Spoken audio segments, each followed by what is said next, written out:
It's not fair. I wish I had $5 for every time I have heard somebody declare that. Whatever the circumstances, whatever the action, it's not uncommon to have somebody raise their voice and say, it's not fair. For those of you who might be parents, I'm sure you have heard that more often than you care to. My guess is if we took a vote among people who are under the age of 18, they would probably all be in agreement that parents are the most unjust, unfair people in the world. They're quick to spot an injustice. They're quick to realize when maybe something to which they felt entitled did not come their way, and gosh, that's just not fair. And so with that in mind, we read this gospel story from Matthew chapter 20. It is a story with an odd ending. It is a story of the most generous boss that you might imagine. However, at the end of the story, the narrative finishes off with grumbling among the employees, not with dancing. There is no joy, there's resentment. There's evil in the eyes of the people. It is an odd ending as the employees there confront the generosity of their boss.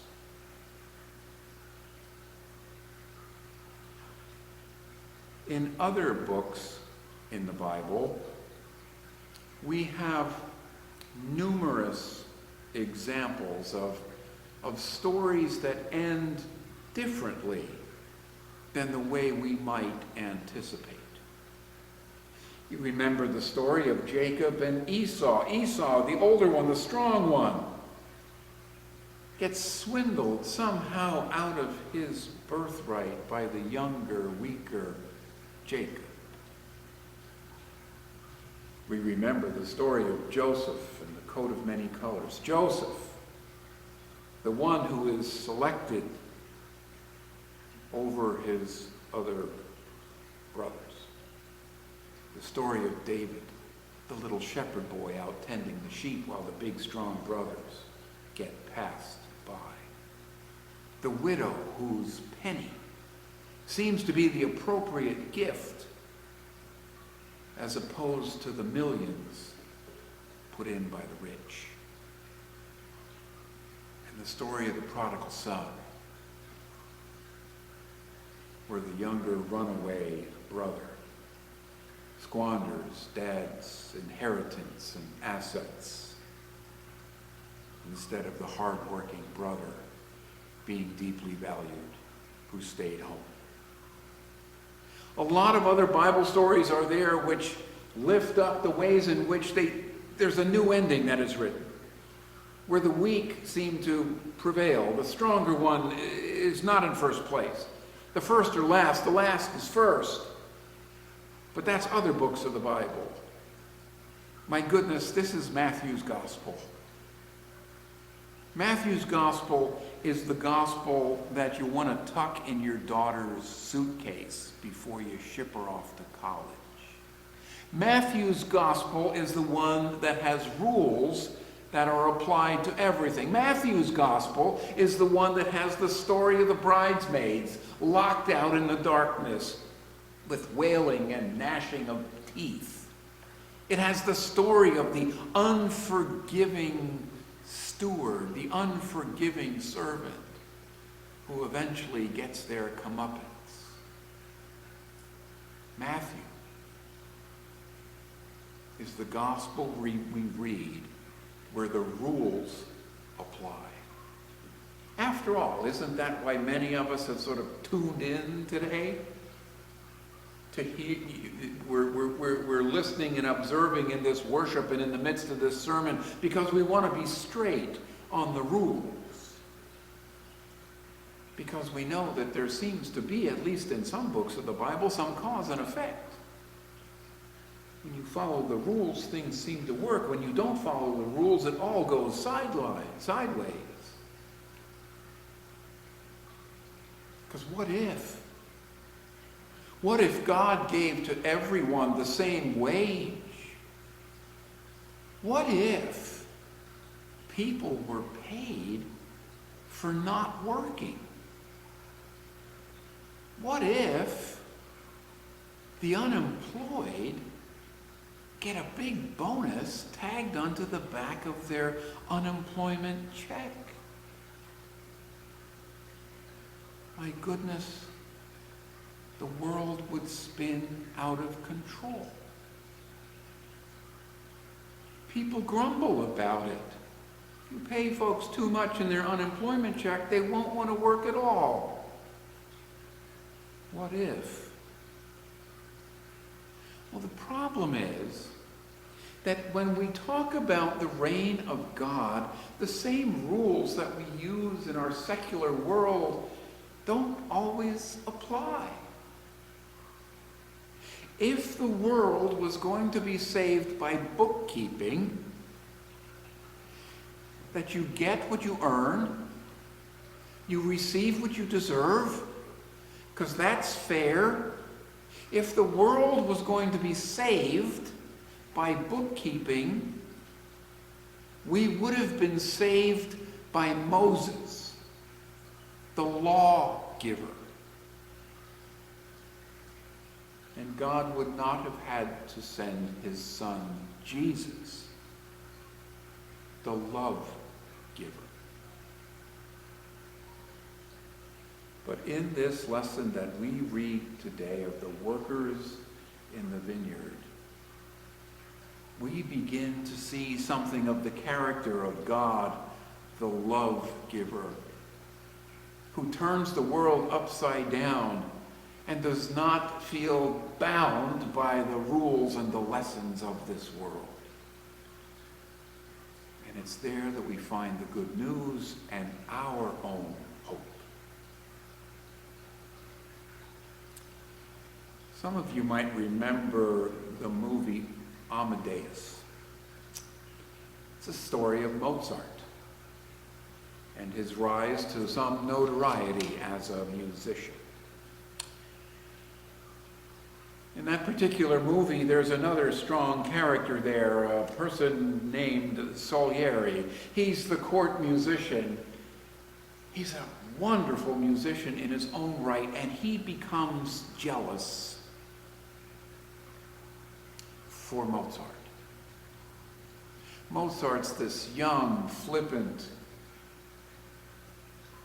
more or less schizophrenic kind of person who's a musical genius. What a prodigy. His skill far outshines anyone around him, and yet Salieri works hard. He works hard as his craft, and he's very good at it. And he is jealous because Mozart does such a wonderful job, and it comes so easily, and he receives this notoriety, and it's not fair. It doesn't seem fair or just that he should work so hard and not receive the same credit. What kind of a God would allow that to happen? And so one of the crazy scenes in that movie, Salieri grabs the crucifix off the wall. Angry at God, he throws it into the fire because he feels inside a kind of injustice. What Salieri refuses to see, but he can feel, is grace.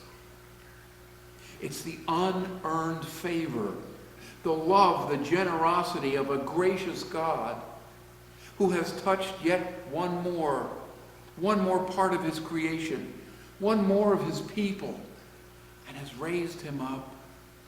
And Salieri can simply not embrace that. And so he winds up pushing his own self out of the kingdom. No one gets kicked out of the kingdom except those who are already in it. Think of the story of the prodigal son. The prodigal son runs off, and there is no good reason. After this son has betrayed his father and squandered his wealth and resources and turned his back on him, there is no reason that the father should welcome him back except the father's heart is filled with love. The father engages the son with a generous heart, and he welcomes him back with robe and ring, the fatted calf, and a big party, and the hard-working brother, the one who has been on the inside of his father's love all this time, refuses to join that party. Only those who are already in can get kicked out. And as that narrative ends, because he cannot accept the generosity, the grace, the love of his father, he stands on the outside. And from that story, from this story, we learn that you can't earn it. If you can earn it, if you deserve it, then it's not grace. Then it's not generosity.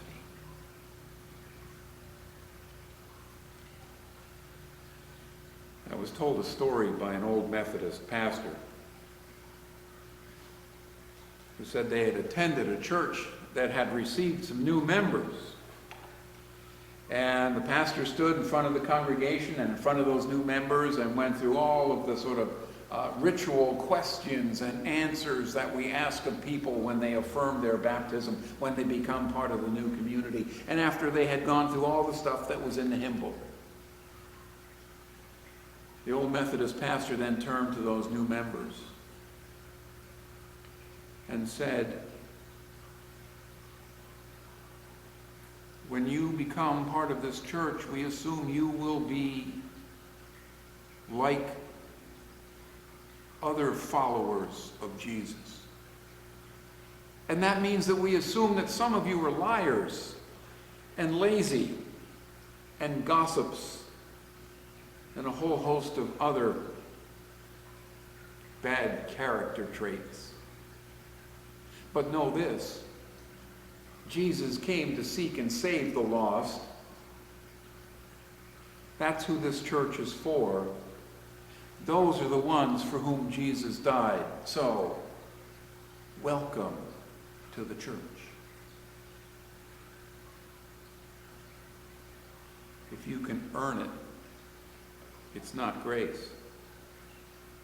But being part of this church through our baptism, being part of this church through our fellowship, through our faith, that's grace.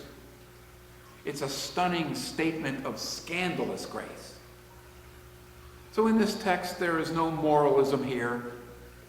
We're not going to hold up the folks who showed up, the Johnny-come-lately who worked only an hour, nor are we going to fawn over those who bore the scorching heat and the burdens of the day. Jesus blows up any smug assumption that we might have that we've got this figured out or that we deserve it. This is a straight-up story of God's grace that is so unfair, so surprising, so beyond comprehension as to be exasperating.